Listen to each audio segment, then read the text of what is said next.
మన రక్షకుడైన యేసుక్రీస్తు నామంలో అందరికీ వందనాలండి. ఈరోజు దేవుని మాటలు మత్తయి సువార్త 5వ అధ్యాయము 6వ వచనము. నీతి కొరకు ఆకలి దప్పులు గలవారు ధన్యులు, వారు తృప్తిపరచబడుదురు. ప్రియమైన దేవుని బిడ్డలారా, మనం ఇలా అనుకుంటాం, లోకంలో నీతిగా, నిజాయితీగా, న్యాయంగా మనం బ్రతకలేము. అలా బ్రతికితే మనం నష్టపోతాము. అలా బ్రతకడం ద్వారా అందరినీ కోల్పోతాము.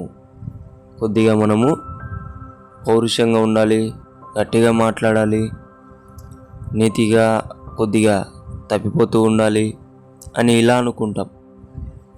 అలా అనుకుంటుంటే నువ్వు దేవునిని నమ్మడం లేదని అర్థం.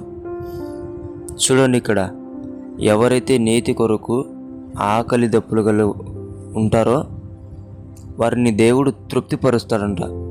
దేవుని మీద నీకు నమ్మకం ఉంటే, ఆయన మీద నీకు విశ్వాసం ఉంటే, నీ నీతిని పోగొట్టుకోకుండా, ఎక్కడ కూడా నీతి విషయంలో నీవు వెనకడుగు వేయకోకుండా ప్రయాసపడుకుంటూ ముందరికి వెళ్తే దేవుడు ఖచ్చితముగా నీ నీతి కొరకు ఆకలి దప్పులు గల నిన్ను దేవుడు తృప్తిపరుస్తాడు. ఖచ్చితంగా నీ నీతిని దేవుడు గెలిపిస్తాడు. నీ న్యాయాన్ని దేవుడు గెలిపిస్తాడు. నీ నీతి మార్గమును విడిచిపెట్టుకోకుండా దేవుని మీద విశ్వాసముతో ముందడుగు వేయి, ప్రయాసపడు, కష్టపడు. ఆకలిగును దప్పికగును దేవుడు నీ ఆకలిని, దప్పికను, నీ నీతిని తృప్తిపరచబోతున్నాడు. దేవుడి వాక్యమును దీవించునుగాక. ప్రార్థిద్దాం. యేసయ్యా, మీకు వందనాలైనా.